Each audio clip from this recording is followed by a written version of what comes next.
ਤੇ ਇਹ ਜਨਾਬ ज्यूलरीज ਦਾ ਹॉट ਪਾर्ट है पिया मिट्टी के बर्तन वगैरह कम रेट है तुम इतने आते लै सकते हो दरबार शरीफ से।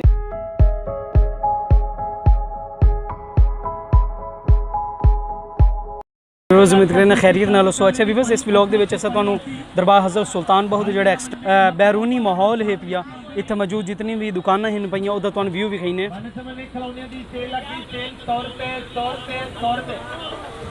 तुसीं वेखदे पे हो जेडे ज़ायरीन इत्थे आउंदे न वो इत्थों तकरीबन हर किस्म का जो खिलौना है पिया अपने बच्चों का लै सकते हैं। तो ये जनाब दरबार शरीफ की इतने दुकान भी मौजूद तुसीं वेखदे पे हो माशाल्लाह बहुत ही मुनासिब रेट ते ना तुहानूं ईवन कि ज्यूलरीज अंगूठियाँ ज्यूलरीज ते लॉकेट्स वगैरह या बच्चों के खिलौने हर किस्म के खिलौने वगैरह इतने मौजूद होंगे तुसीं वेख सकते हो। तो जितने भी ज़ायरीन आउंदे हैं पे वो जनाब वेख भी इतने ज़ायरीन की गड्डियाँ वगैरह खड़ियां तो यह जी चौक दरबार सुल्तान बाहू का तो ज़ायरीन जोड़े होंगे उन्होंने अपनी जनाब गड्डियाँ वगैरह इतने खड़े करते तो इतने भी स्पीकर वगैरह भी चलता भी है।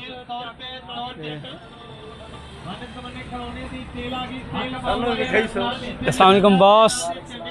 क्या हाल है सही किधर गया मीर दोस्त अच्छा चले माश अच्छा भी बस व्लॉग दे स्पेशल साड़ी थिंग साढ़े स्पेशल गेस्ट आए हुए जनाब तो ये हैं जी शहजाद भाई तो मुल्तान तो हैं जी साढ़े भाई तो इन्हों के कज़न ब्रदर हैं तो इन्हों की मुहब्बत इन्हें स्पेशल आई टाइम कढ़े है तो उतों सफ़र करते हैं जी साढ़े को इतने तो इतने जनाब अपनी चीज़ पसंद कर लो सही करो पसंद जो चीज़ पसंद आती नहीं माशाल्लाह नहीं बंदा इंटरेस्टेड है नहीं अच्छी बात तो साइज़ का पता तो लै लो मैं क्या साइज़ का पता तो लै लो माशाल्लाह अच्छा भी इस भाई और चीज़ पसंद की है जनाब तो मज़ीद तो इतने चीज़ें विखाई है जनाब ये वो तमाम इर्द गिर्द की दुकाना हैं पईयां जितों इतों के जोड़े ज़ायरीन हैं पे वो आके अपनी चीज़ें इतों खरीदेंदे तो अपने बच्चे वगैरह कर लै आते जिमें कि इतने ज़ायर हैं पे हैं इतने ये जनाब लैके जा रहे हैं। तो ये जी जगह है दरबार हज़रत सुल्तान बाहू के जोड़े एंट्रेंस है मतलब जो चौक है दरबार हज़रत सुल्तान बाहू का उत्थे मौजूद ये दुकाना हैं पईयां अंदर वाली साइड भी काफ़ी सारी दुकाना मौजूद हैं लेकिन ये वो दुकान हैं जिन्हें बिल्कुल सेंटर ते रोड के उत्ते मौजूद हैं पईयां। दरअसल मैं आख्या कि तुहानूं ना व्लॉग इंशाल्लाह हर चीज़ ना 1 बाय 1 मैं इंशाल्लाह तुहानूं विखाई सा तो मज़ीद एक दो दुकाना होर विजिट करने इस तरह की ये वेख सकते हो तुसां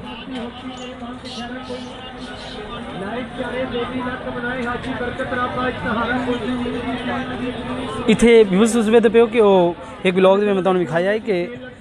जिस तरह होंगे ना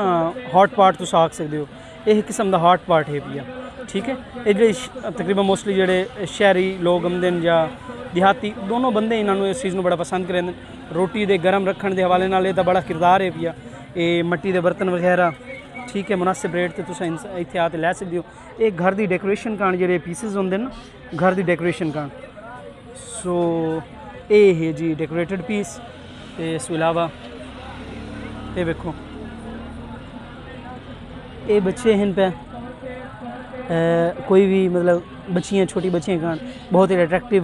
दी डेकोरेटेड पीस हैं पे घर रख सकते हो। तो ये जनाब इतने वर्कर है बच्चा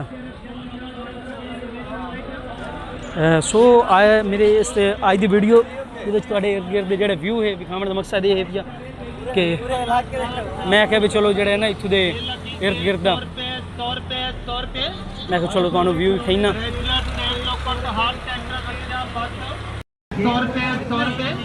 शहजाद साहब कोई चीज़ पसंद ही आती पी जनाब जी एक तो पसंद आ गई है बाकी कश में है कि और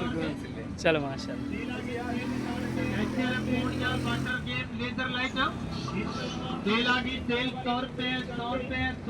अच्छा भी विजिट चुवे पे कि अगर कोई भी बच्चे वगैरह आमदे अपना बॉल वगैरह लवन का इतने एक काफ़ी बड़े साइज़ के कम रेट है तुम इतने आते लै सकते हो दरबार शरीफ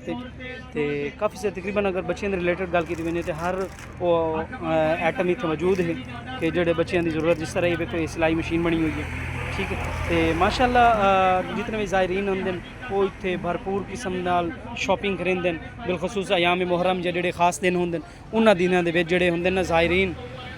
खसूस जोड़े अयाम मुहर्रम या इस तरह के खास दिन होंगे उन्होंने दिनों के ज़ायरीन जोड़े होंगे उन्होंने भरपूर किस्म की इतने शॉपिंग करेंगे चीज़ा लै पेंगे पे जनाब